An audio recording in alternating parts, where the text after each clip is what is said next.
We were just comparing notes of how we prepared for today. Amanda, show your notes that you Well, had. it's this page here, and then I did write some, well, a lot, I guess, on the back too.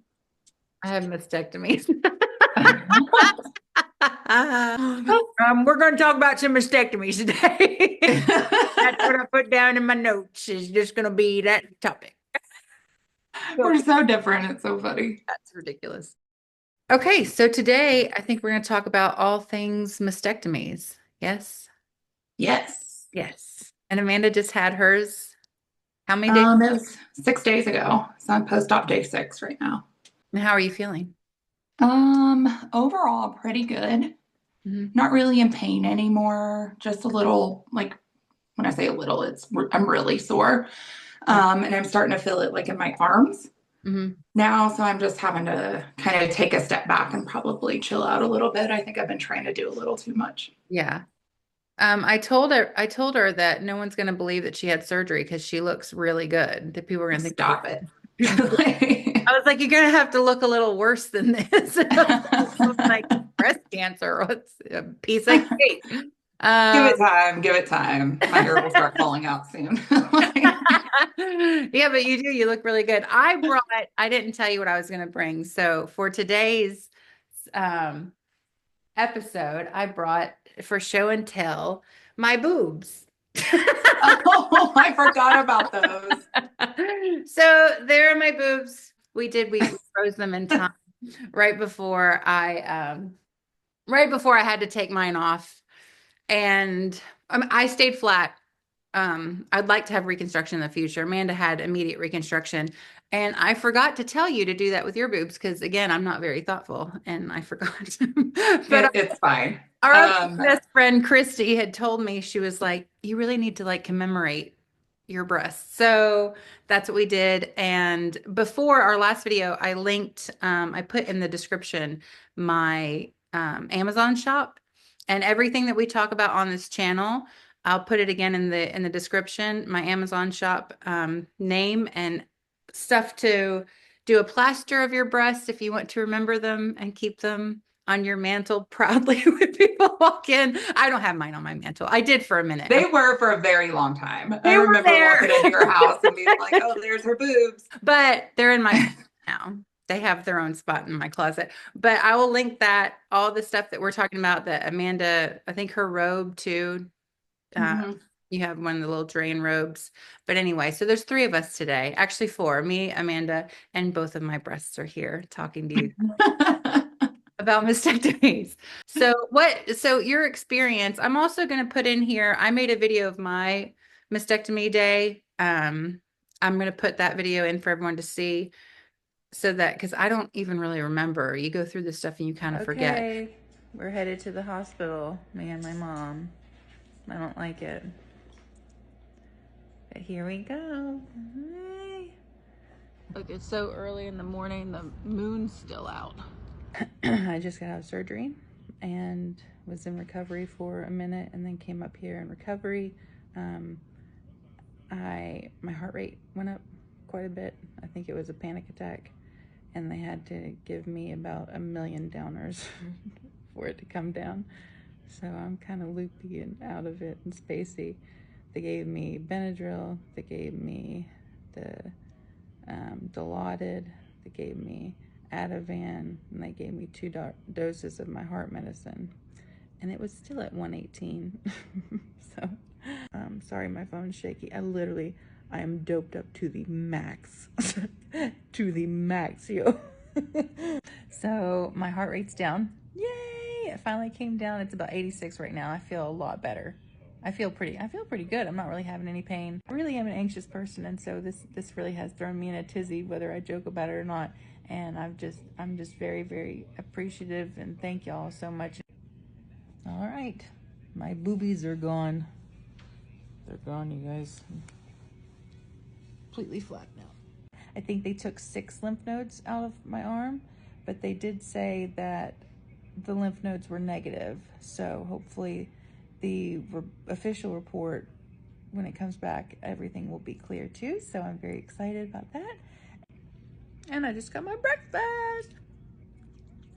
Pretty good. Bacon, French toast. It doesn't take much to make me happy. Here I am, boobless, but cancerless, hopefully.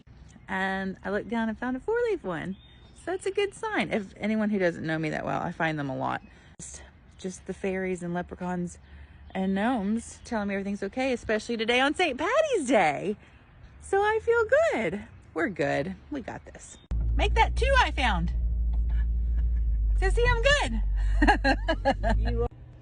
Okay, so I thought it might be helpful to show you guys my shirt first of all. So I ordered this off Amazon, and it has pockets on the inside to hold your drains, and it's button up so you don't have to lift your arms. I'm most swollen on like right there under my arm. That's where they took out the lymph nodes, and this just stays around, and I'm just flat. And then there are my drains. I've got 1 on this side, and I've got 2 on this side. But these shirts are so helpful. Amanda, so with yours, was there anything like surprising or shocking or different than you thought it would be, or more painful, less? Not really. I feel like everybody had painted a really good picture for me, from my doctors to like talking to people who have experienced it as well. I think afterward, I think the pain was a little bit more intense than I thought it was going to be, because I have this lovely redhead gene that I metabolize anesthesia or any kind of painkillers really quickly. So afterward, they gave me this block that was supposed to last up to 72 hours. Some people were saying about 48 hours was pretty average for it. So I was like, okay, cool. That should be great. Well, about 12 hours in, I felt everything. So everything was gone. Didn't really send me home with a lot of pain medication, because they're like, oh, you'll be fine. Your block will be great. So my surgeon did call me the night of my surgery, and she called in some breakthrough medication. And that did help some, but really it was the nerve pain that was getting to me. So a narcotic wasn't really what I needed at all. So they increased my gabapentin.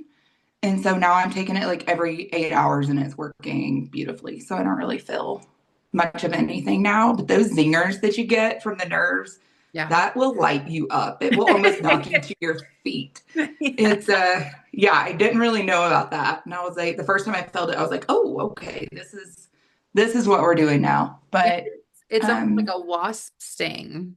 It's like yeah, it's like electricity. Yeah. Just running through your entire body. Other thing I wasn't really expecting to bother me so much are the drains. They are the worst. Yeah. Worst thing ever. Yeah. I've been very vocal about how much I hated those drains. And I heard you say it, but I was like, whatever. I'll be fine. No, I'm not. It's awful. And they're just like, now that I can feel everything, they're just really annoying. Yeah. More than anything. You have to make sure they're in the right place so you don't pull on them. You have to empty them 3 times a day, which my husband is having to do for me because I can't reach that. They're just annoying, and I hate them very much. I hated them. And I also, like I said, I had a mental breakdown, and I had been good pretty much my whole like cancer. I was much better than I expected to be. But those drains, and it might have been because it was after my 6 months of chemo also. So I was kind of at my wit's end with all of it, but those drains pushed me over the edge. I did. I had a crying breakdown, because it wasn't just, they're so annoying. You've got to drag them around. It's hard to sleep. You can't turn on your side. It's very uncomfortable. Draining them is just gross, in my opinion. I know you're a nurse. That stuff It's still gross. It's on my body. I don't I like it. didn't like doing it. You have to hang them up when you're in the shower. It's just like it's constant that it's on your mind because they're just there. But it's also, I'm really sensitive to tape. So the tape they had used to put them in place, I actually got really irritated. I have scars from where I was scratching, and it kind of like messed up my skin where the drains were. So Christy, one of our best friends who I talked about wanting to, she was the one that got me the stuff to put on my boobs to keep them forever. But she was like, you were so good this whole time, and now you're crying about basically Band-Aids on your skin. Yeah, that's right. That's how bad it is. It, to me, Oh that my was the God. worst part. I mean, looking at myself without breasts was like, that sucks. I just think the drains were the worst part. So, Yeah. Something I was going to say that I thought was going to be absolutely terrible, and it hasn't bothered me. I'm sure this is probably not a popular opinion, but sleeping on my back hasn't been near as bad as I thought it was going to be. Like, I have they recommend getting like the wedge pillow or sleeping in a recliner. I actually bought a pregnancy pillow, and that's something we can link to because I found that more comfortable with like some extra pillows mhm. to kind of lean me up so then I can like adjust it to how I want instead of just being on that wedge at one angle all the Yeah. time. So I really like that. I mean, there's been times I wake up and like I'm not happy about it. I want to roll over, but Mhm. I've been able to go back to sleep for the most part. And maybe it's, some of the drugs that I'm taking, but I don't think it is because they're not like strong. Yeah. So No, that's gone a lot better. I tried to sleep in the recliner out in the living room and I was like, I couldn't even really scoot back in it no. to where I wanted to be because I'm shorter than you are. So I Yeah. just couldn't get back there without it being like painful. Mhm. And I was like, get me out of here. Like I'm going back to bed. Yeah. So I've Well, been in the bed the whole time. the recliner was better for me because it kind of forced me to stay in that position. And I guess I'm a pretty wild sleeper because I toss and turn and roll, and it's hard for me to get comfortable. So the recliner helped me kind of just stay put. And then I think I slept in it for a couple of nights. And then when I went to bed, I kind of just made a fortress of pillows to help. Yeah, I look like I have a nest. There was a It's little funny. bed. Hmm. Something else that really surprised me that I wasn't expecting, like I knew I wasn't supposed to do anything with my arms, but not being able to. Yeah. So just the amount of weakness. I went to open, this was probably on day probably 3 because John had been getting my medicines for me and everything up until then. And I was like, how, like, I'm not going to bother him. I'll do it myself. No, no, I'm not. Like, Yeah. I could not open a Tylenol bottle. I couldn't open anything. So I had to call him in there and say, can you please do this? But I thought that was really weird. And then something else with the weakness is I usually carry like a big water bottle around with me, to drink on all day. Well, I'm using this little guy here now because I cannot lift anything else up. So this is something I definitely recommend getting is um, a very small, light water bottle. So this is something we can link to, but I really like this. A friend at work gave it to me for Christmas, just as a Christmas gift, and I was like, that's perfect. So this has been very helpful. Yeah, you've done really good with your pain too. Like I said, I think my surgeon was just a little different. They gave me like some pain pills to go home with. Mhm. Um, so I was just in outer space for the first few days when I came home. Butterfly in the sky, I can go twice as high. Take a look, it's in a book, a reading rainbow. I can go anywhere, friends to know and ways to grow, a reading rainbow. And I didn't look good. I'd gone through chemo, and Amanda literally sent me a picture the day she was going home from the hospital. I was like, why do you look like beautiful and like you've just been on vacation? It was ridiculous. I definitely did not feel that way. So thank you. She does. And she's a very strong person, so I'm not Good surprised. morning. It's surgery day. Got up really early at 4 o'clock to take a shower. Had to wash with Hibiclens just to make sure all the germs are off my body. Got dressed. That's about all I could do. Okay, I don't put any lotion on, no products, no nothing. Wearing really loose clothes so that I can get back in them afterward. And I got this cute little zip up sweatshirt from the Hope Chest. It's a volunteer program that they make sweatshirts for mastectomy patients, but they have places for your drains. So super cute. I'm wearing that. I'll show you the bag I packed later just to make sure that everything in it was worth packing. So here we go.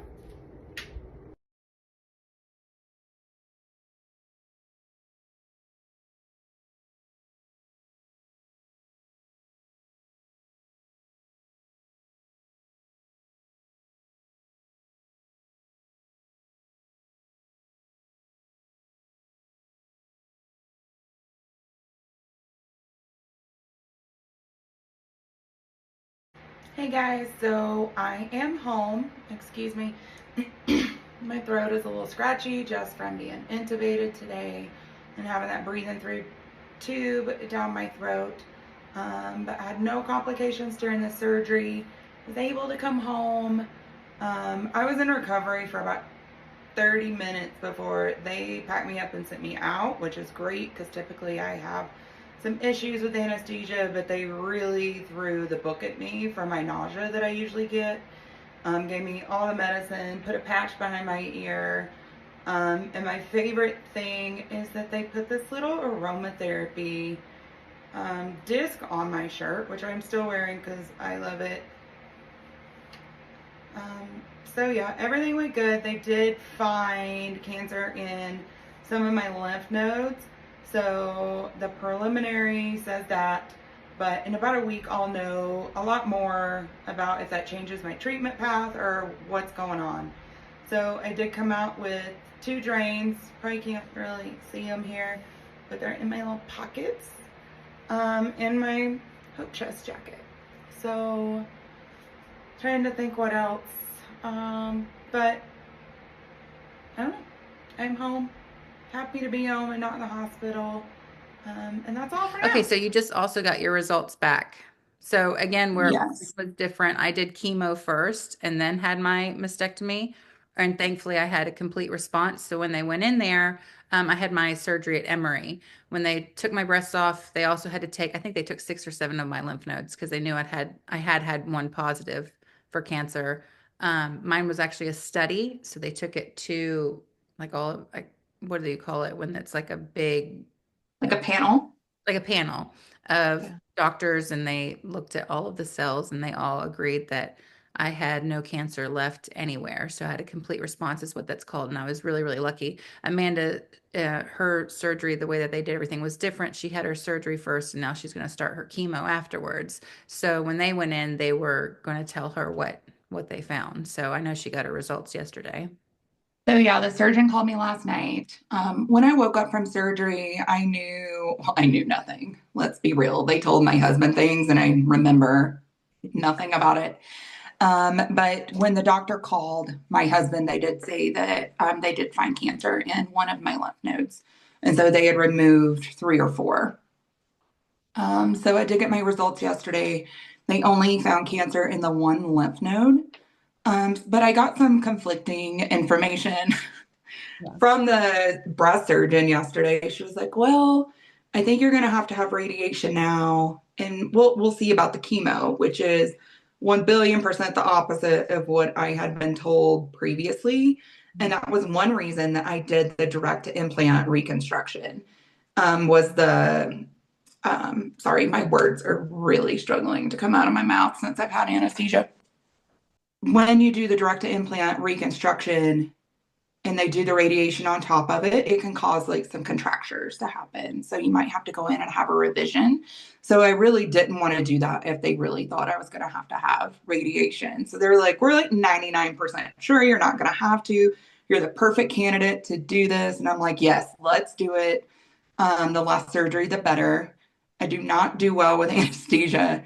As you may be able to tell, my brain is all over the place still 6 days later. So a little confused about that. But I do see my medical oncologist, which I think is actually the person that's going to have like the really good information. Yeah. But I don't see them for almost 2 weeks. So I'll find out more then about what that really looks like. But I can't imagine that they wouldn't recommend chemo with No. it being in my lymph nodes and me being HER2 positive as well. And that's why I wanted to have immediate reconstruction for the same reason. I didn't want to have multiple surgeries. I wanted it all just to be done in one fell swoop and then I'd be done. But the reason they suggested that I did not is because they thought that I would have to have radiation because they already knew that I did have it in a lymph node. But when I had my mastectomy and they found out that I'd had a complete response, I was the one that was like, let's put the brakes on. Like, what are we radiating? And I Right. talked to the radiation oncologist and my oncologist, and I was like, what are the benefits versus the risks involved with doing radiation now that there's nothing left? And they had told me that it would have. So I think you want to talk about, I didn't even have surgery, and listen to me. This is just all I don't know. But the odds of my cancer coming back, the type of cancer that I had, I think they said was 9%. Radiation, they would have pinpointed where my lymph node was and where my tumor was, done the radiation, and that would have, they said, decreased the chance of it coming back to like 3 or 4%. I didn't think that that was enough of a difference for me to want to risk it because I also know that radiation can cause secondary cancers, and where my tumor was very, very close to my lungs. I also burn like there's no tomorrow. And the radiation oncologist, he was like, well, he goes, you never know because your skin type, you might think you're not going to burn, and you do. I was like, no, It's sir. like, no, I'm going to. I will Like, listen. I know. I can't even lay in a tanning bed for more than 30 seconds without like being crispy when I come out. So I knew I was going to not do well with that. And when I spoke to my oncologist, I was like, would you be okay with me not doing radiation? And she said, because I had a complete response, she was comfortable with me making that decision. So I opted not to. But that's the reason they wouldn't do it because they were like, if you have to have radiation, we don't like to radiate newly reconstructed breasts. It can Right. Because it messes them up. it messes them up. Yeah. If you have an implant, it can cause the contracture, or if you even have a deep flap, which is what I was going to do, it can Mhm. cause wound issues. It can cause tightening and pulling, and just they don't like to do it. And that's I why. am so surprised after learning so much about the deep flap Mhm. that you even considered doing that, honestly, because that is such a huge surgery. Told you. What were your thoughts around that? I made a video on that too because it was the day when I first went in, and you get told you have cancer, and then you're like doing all these appointments very quickly, talking to a lot of doctors. And the first doctor, this plastic surgeon I talked to, he's done a lot of them, and he was like, I'm very comfortable with it. We at my last hospital, this is what we did all day long. Can you hear my husband talking? No, is he? Okay, he's really loud right now. I don't think I can't hear him. I'm like, do we need to do something here? Okay, sorry. Go ahead. That's okay. So he just made me feel very comfortable in his ability to do it. And then when they decided that they didn't want me to have it immediately, and also we found out that he didn't take my insurance, I had to go talk to some Mm, doctors. Yeah, that's another subject we can talk that's about. a problem. That's Yeah. a problem. So I went to another doctor and I was like, okay, can you walk me through the steps? And this is after the fact. So I'd already gone through chemo. I'd already had my mastectomy, and now I'm listening with like clearer ears about all of the things that are entailed with having a deep flap. And she's telling me stuff like, we have to break your clavicle to reroute arteries. And I was like, what? You have to do what? You have to break some bones and reroute arteries, and then it might die. And it's a 12-hour surgery sometimes. And yeah, it was too much for me. It was too much. And so that's why I'm still flat, because I was like, I'm good. I've got kids. I've got stuff to do. Like we'll Mhm. deal with that later on. So that's an option for me. I've looked into some other surgeries, and I mean they look great. Deep flat breasts, I'm sure you've seen, they can look really, really good. It's your own tissue, it's your own fat, so they look and feel really good, but it was not for me after I heard everything Yeah. everything about it. I was like, that I'm good. It really wasn't for me either. They told me I wasn't a candidate Mhm. for it Because you're so tiny. at one point, but I did really look into it. I was like, I still got stuff. Like, we can make some boobs. But then I looked into it and I was like, I do not want to go through that kind of procedure. Mm. But also, I was terrified of getting implants as well because of all the implant toxicity that happens with people. Like, I know some people that have had it, and that's a little bit scary for me still. But if I start having that, like, they're coming out. Like, they're just like no questions asked, take them out, and we'll do like a fat transfer or something to Yeah. fill in the holes. And that's why you just look really good. So my option, if I had decided afterwards to have just implants, because I had a aesthetic flat closure. So that means I didn't have any skin left. It's just flat. There's nothing besides scars. I'm scarred up like a shark. They're just everywhere. But I'm just flat. So for me to have implants, they would have had to do a latissimus dorsi flap, is what they said, where they cut your back muscle, they tunnel it under your armpit, they bring like some tissue there to hold the implant. I listened to that and I was like, no, I don't want to do that either. But I did just find a surgeon who does just fat transfer for people who've gone through mastectomies. He's in Miami, and so I'm looking into that because that looks like something that I might be interested in doing. But Yeah, that seems like a really good option. it does. I Yeah. mean, and the before and after pictures look incredible. I don't see any necrosis with it like I did with Right. other surgeries. I'll tell you what, if I had had that done and had necrosis, your phone would blow up 24 hours a day of me going, Amanda, I mean, like, I don't know. This is not help my me. specialty. Like, call your doctor. No, I would not be able to stand it. No one would be able to stand me. My husband might just like smother me in my sleep if that happened because I would be so obnoxious. I wouldn't be able to take it. Um, yeah, it would be bad. So, but I mean, you already, and she looks incredible. Like her reconstruction looks great. Yeah, I'm really happy with how everything turned out. Yeah. And when do you get your drains out? I don't know.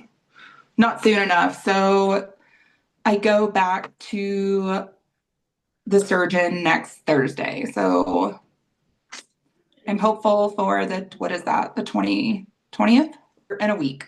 A week. Okay. I'm hopeful that they can come out then. If they don't, I don't know what's going to happen. Yeah. How long Yeah. did you have yours?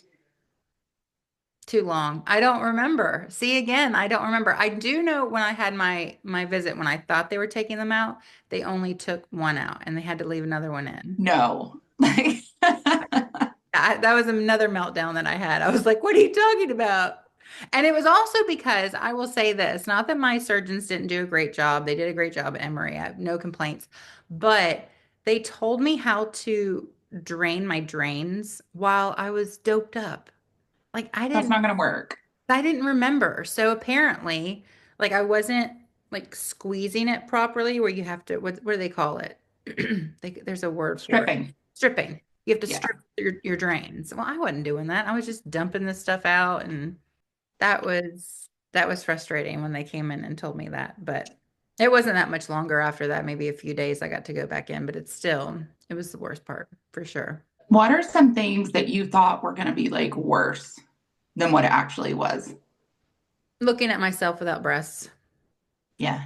Yeah. It was hard at first. My mom was like, dude, you're so weird. You woke up after surgery and just like pulled your gown out. You were like, what's going on down there?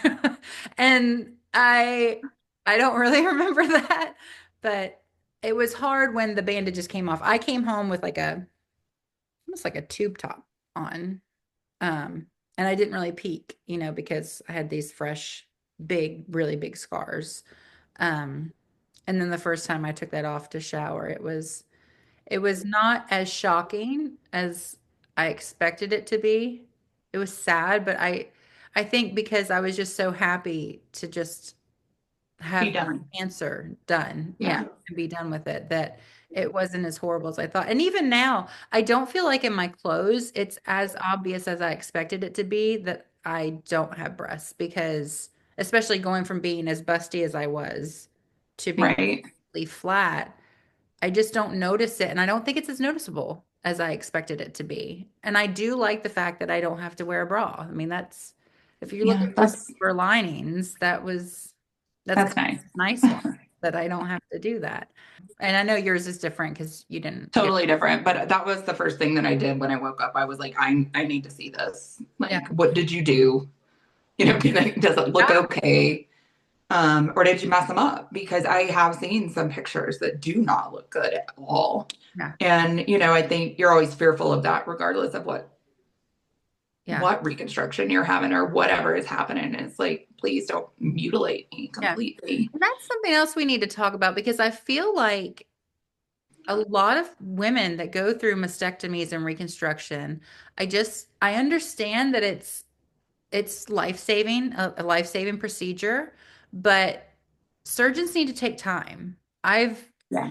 since I've been, since I've gone through this, I have met a lot of women and talked to a lot of women who feel like they were mutilated, who have horrible scars and, you know, pockets and just weird looking things. And again, I get that you're doing this to remove cancer, but have a little bit of Just understanding compassion, really. Like, for the fact that this is difficult for women to go through. This is not just like, oh yeah, cut my breasts off. Like I'd like to see, you know, how men would respond. Like just cut your Peter off. Like you're gonna be right.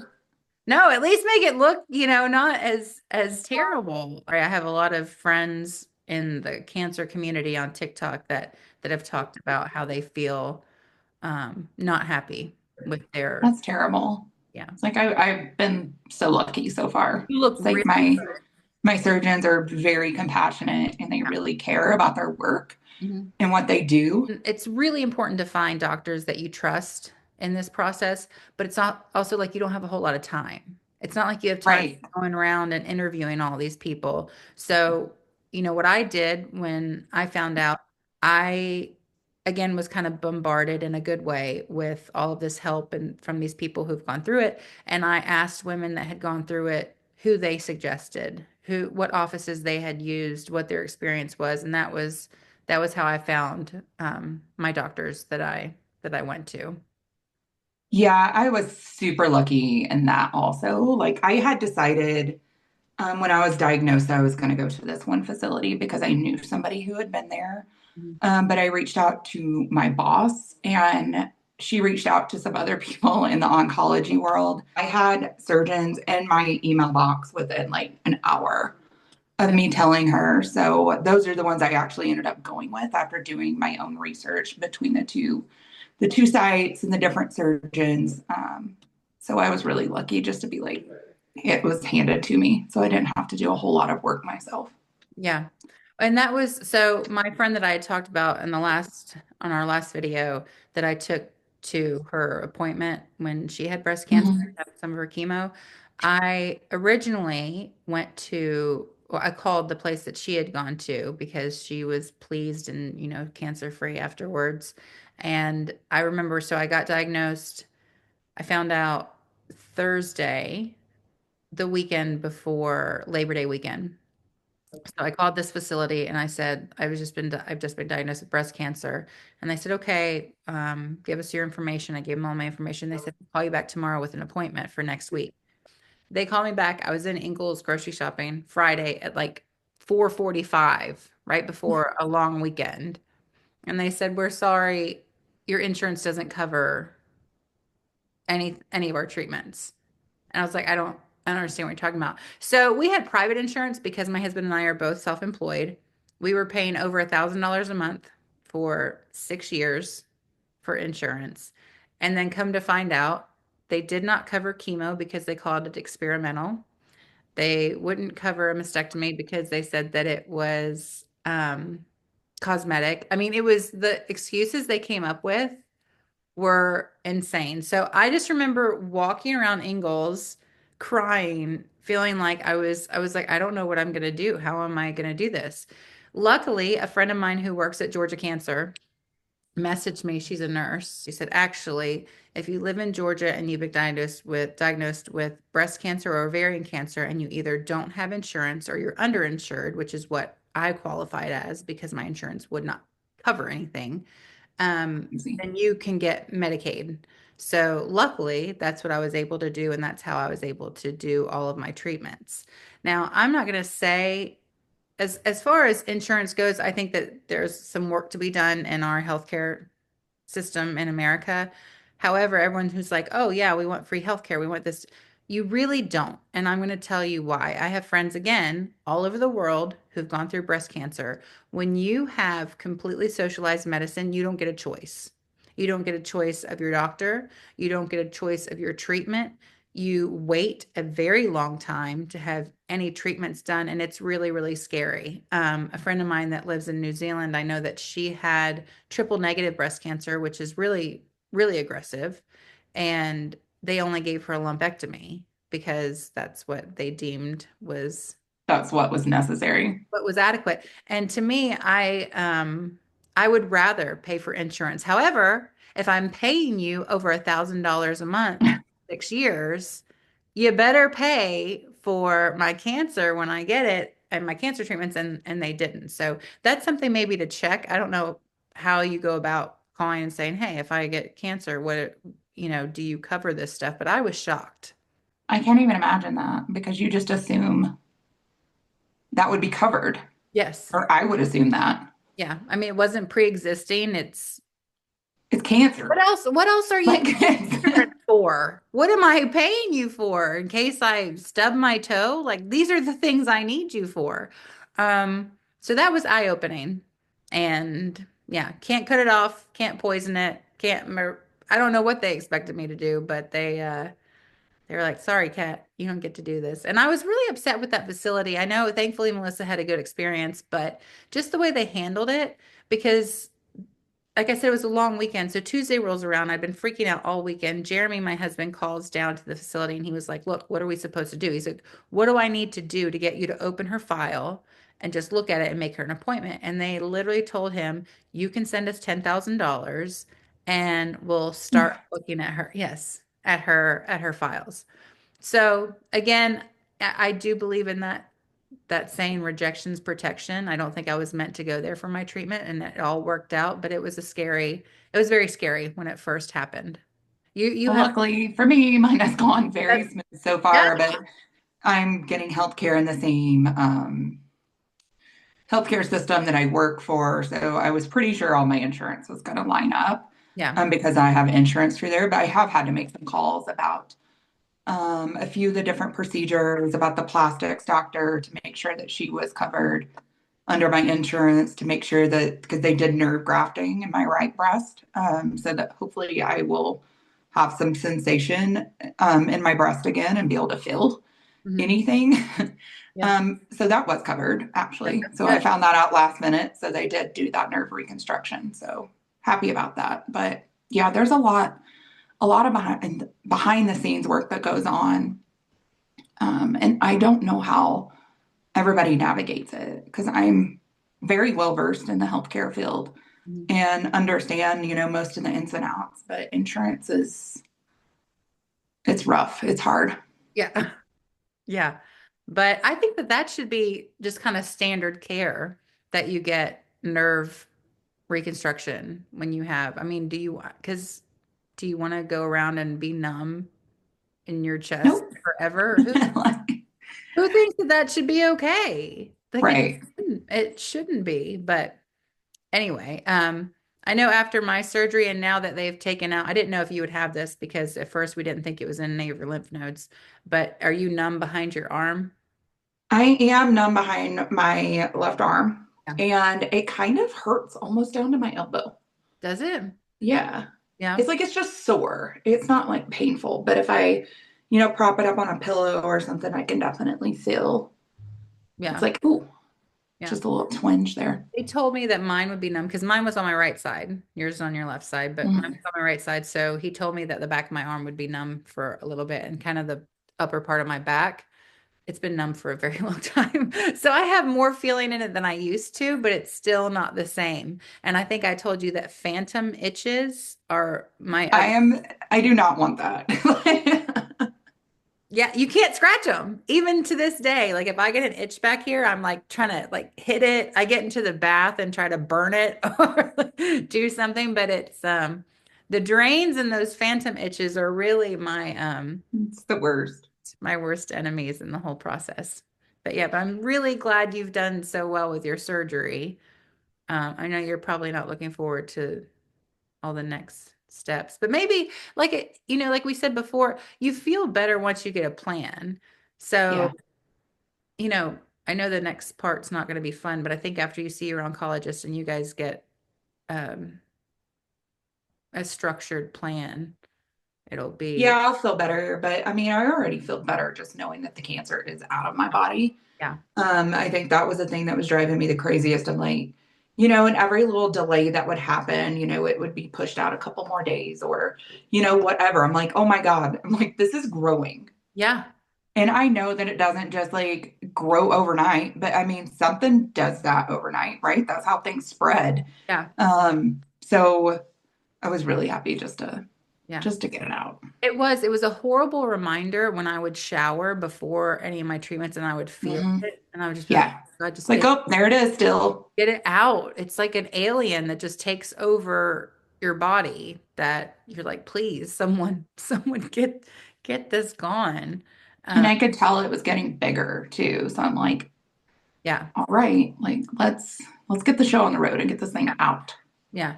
And mine did before my treatments. What I did experience because I did chemo first is that I did feel it shrinking some, but it never felt like it went all the way away. And apparently that was like scar tissue from Sure. where it had been. But yeah, when you feel it getting bigger and you just feel it there, It's just scary. it was scary. Like there's nothing else to really describe it. Yeah. I do have a couple more things to share with you guys though. So, something I have found helpful. Somebody got me this from work. It's like this little journal, but it has like places in it to track your drain output, Mhm. radiation schedule, chemo schedule, like phone numbers and stuff, which I mean, most of us put those things in our phones at this point. But it also is like a gratitude journal too. So this is something that I'm going to wait and use during chemo or radiate, whatever in the heck I end up doing, which I don't know yet.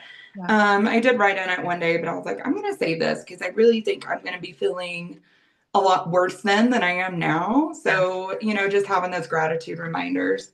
Mhm. And then comfy blankets.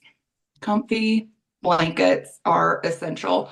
Yeah. Because of how big my pillow is that I kind of nest in, I can't really get under the sheets very well. Mhm. So I just have comfy blankets and it feels, I don't know, they're so soft and they're wonderful. Yeah. So that's a good gift to give somebody. Yeah. And then this robe, it's by Gownies. You can get them on Amazon too, but I have pretty much lived in this thing when I haven't been having to go to the doctor or whatever. I did go to the store a couple days ago, so I changed clothes then. But it does have pockets for 4 drains, and the material just feels really good.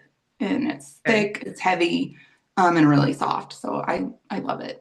That's what I was worried about. My skin's really sensitive, like I had said before. So when I was ordering some of these things off Amazon, I was like, I don't know if Mhm. the material is going to be soft or not. So I know that I've linked a couple of the ones that I wore that were soft. And then This was actually gifted to me Mhm. from somebody at work who had breast cancer last year. Oh, And but I did find it on Amazon. So you can get it there. yeah. So we'll link that too. All the stuff, all the things that no one wants to buy, but when you have to, Mhm. Yeah. it's good to know what to get and how to be prepared as much as possible. Yeah. All right. Well, do you have Well, anything else? what are we putting on the boob tube today? I guess we'll discuss and see which silly little thing we're going to put out there. Oh, but we should say bye. Say bye. Bye.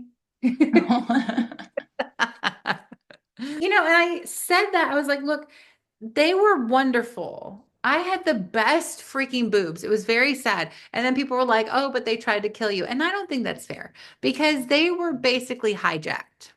Like, it Yeah, wasn't them. that's true.